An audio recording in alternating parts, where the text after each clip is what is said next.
Lisa n'avait fait que tendre un parapluie à une inconnue, mais l'instant d'après, l'horreur se déchaîne. Sous ses yeux terrifiés, le squelette de la femme se brise et se reconstitue tandis qu'elle grandit jusqu'à atteindre 3 mètres de hauteur. La jeune fille recule, pétrifiée, quand soudain le monstre tourne lentement la tête vers elle et la fixe de ses yeux morts. Lisa se souvient alors des conseils du propriétaire du magasin d'éclairage, si tu croises quelque chose d'étrange la nuit, fais comme si tu n'avais rien vu et file. Elle détourne donc le regard et s'éloigne, mais la peur la gagne et elle se met à courir.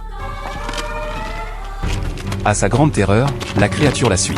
Entendant les cris de Lisa, le commerçant se précipite dehors, mais un phénomène étrange se produit, dès qu'il retire ses lunettes, tous les monstres prennent peur et retournent dans les ruelles sombres. Depuis ce jour, les environs du magasin sont le théâtre d'événements terrifiants. Chaque nuit, une femme s'installe sur un banc au bord de la route et tape inlassablement des doigts contre une planche en bois, comme si elle attendait quelqu'un. Jacques n'y prête d'abord pas attention, mais quand il constate qu'elle reste la même par temps de pluie, il décide de l'aider à rentrer chez elle.